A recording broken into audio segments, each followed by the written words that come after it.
Fala, povinho, tranquilo com vocês? Seguinte, mais uma questão de ecologia do nosso simulado estúdio, uma questão que envolve lá impactos e problemas ambientais e, portanto, esse módulo é o que deve envolver os assuntos vinculados ao texto.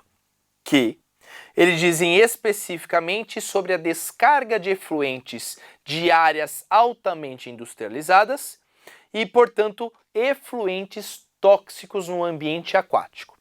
E frente a esse problema, a essa problemática, os pesquisadores aqui desses estudos, eles evidenciaram amostras de água, dos sedimentos e de uma espécie chamada de Leucopternis lacemulata, que é um gavião-pomba.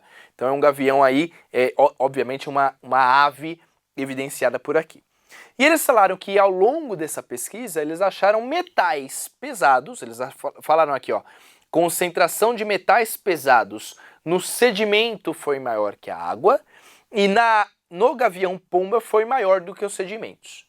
Então, a ideia aqui, pessoal, é um processo que a gente evidencia em ambientes aquáticos e também na comunidade que envolve esse ambiente, que é chamado de bioacumulação. Essa bioacumulação evidencia que um componente tóxico nos primeiros níveis de uma cadeia trófica, acumulam esse sedimento e essa acumulação aumenta quanto mais afastado dos produtores da base desse nível trófico. Rafa, não entendi direito, você pode falar de novo? Claro. Se eu chego para você e falar assim, ó, nesse ambiente aquático eu tenho alguinhas microscópicas que compõem o fitoplâncton. Essas alguinhas vão ter lá dois sedimentos. Vamos dizer um número aleatório. Aí eu tenho um peixinho, e esse peixinho aí ele come 3 fitoplânctons para se manter satisfeito. Se esse peixinho come 3 fitoplânctons, ele está comendo 3 vezes os 2 metais pesados que tem no fitoplâncton. Portanto, no peixinho eu já tenho 6 sedimentos de metais pesados. Aí eu vou dizer que agora tem um peixão, que come, sei lá, 3 desses peixinhos para se manter satisfeito. 3 vezes os 6 sedimentos de metais pesados que tem no peixinho, 3 vezes 6, 18. Então esse peixão ele vai ter 18 sedimentos de metais pesados e assim por diante. Ou seja, quanto mais eu vou subindo o nível trófico, mais acumulado está o metal pesado nesses seres vivos, portanto, bioacumulação. Esse é o nome do processo. E aí ele diz nessa relação que as evidências quanto a este processo eram na água, em sedimentos e no gavião-pomba. A água, pessoal, é a primeira relação de difusão desse metal pesado. Então ela estaria meio que na base dessa relação. Depois, os sedimentos são esses metais pesados que se acumulam e decantam, formando uma partícula sólida e, portanto, também aumentam mais a concentração desses metais. O gavião-pomba, pessoal, ele é um carnívoro, predador. E geralmente um gavião ele é um predador de topo. Ele é um animal que se alimenta de peixes, que se alimentam de peixinhos, que se alimentam de algas que estão nesse ambiente aquático. Ou seja, nesse gavião vai estar praticamente a maior quantidade de metais pesados por ser um predador de topo. É isso que o texto nos traz e é essa relação que você tem que achar na alternativa. Olha a pergunta.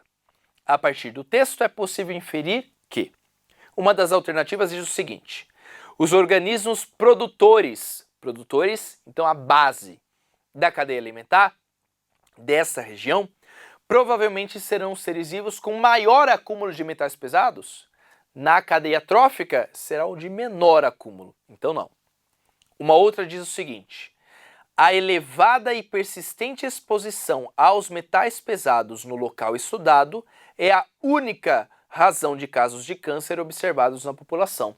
Não só a exposição, que pode sim causar o câncer, apesar de eu não ter falado nada no texto, mas a alimentação. Se o ser humano se alimentar de animais que estão nesse ambiente, ele vai ter uma bioacumulação, sim, por conta dessa ingestão e não exposição somente. Uma outra alternativa diz: a acumulação de metais pesados nos fatores abióticos desse ecossistema, por exemplo, a água, por exemplo, os sedimentos, como a água e sedimentos, que é o que está na alternativa, não afeta a cadeia alimentar da região? É claro que afeta. Afeta, por exemplo, os produtores. Então, incorreta essa alternativa também. Aí tem uma que diz, o acúmulo de metais pesados maior nos sedimentos do que na água se justifica pelo fato de estes, os sedimentos, ocuparem o segundo nível trófico da cadeia alimentar. Essa você pode se confundir se você não prestar atenção. Porque, pessoal, água e sedimentos são abióticos, eles não estão em cadeias tróficas. O sedimento não está comendo a água. E não tem nenhum bicho que vai comer o sedimento, ele pode estar compondo o ambiente. Portanto, não tem relação quanto a esse nível trófico. Então, também está incorreta essa alternativa. E, portanto, só uma está correta. Aqui diz, o padrão de acúmulos de metais pesados é o fator indicativo de que o gavião-pomba está no topo da cadeia alimentar dessa região. Perfeito, como nele é a maior quantidade de acúmulo desses metais, muito provavelmente é porque eles sejam predador de topo. Perfeita, essa é a resposta da questão. Espero que tenha entendido e até uma próxima.